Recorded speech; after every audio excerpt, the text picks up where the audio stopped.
في كل ركن من أركان الملاجئ، في عيون بتستغيث، في قلوب بتدور على بيت، على فرصة، على أمل.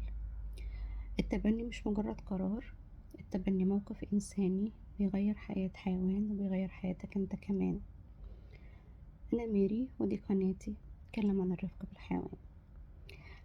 لما بتتبنى حيوان أليف مش بس بتنقذه من الوحدة أو الشارع أو الإهمال، أنت بتمنحه بداية جديدة مليانة حب وأمان ودفء.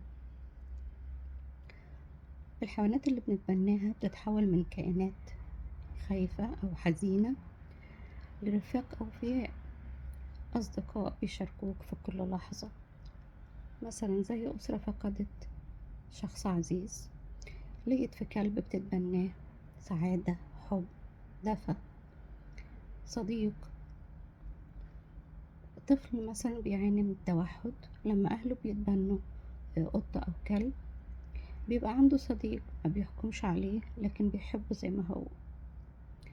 سيدة وحيدة، ست قاعدة وحدها في البيت، ما عندهاش أصدقاء، ما عندهاش حد، لكن لما يكون عندها صديق في البيت زي كلب أو قط بيبقى ليها صديق ورفيق بيمنع عليها حياتها بهجة وتخليها تضحك فعلا من قلبها، وكمان بيكون ليها ونيس. غير كمان الفوائد النفسية والعاطفية، التبني بيساعد على إنه بيقلل عدد الحيوانات في الشوارع وبيفتح مساحة لحيوانات تانية في الملاجئ تلاقي فرصة جديدة. التبني هو رسالة حب بتقول أنا شايفك ومش هسيبك لوحدك. من قلب بيتك تقدر تكون الأمان لحيوان مستنيك. لو بتفكر تتبنى افتح قلبك وروح على ملجأ، يمكن هناك تلاقي صديق.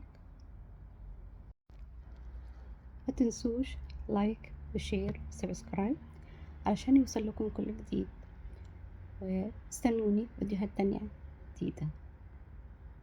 أتمنى لكم من قلبي كل خير وسلام. باي باي.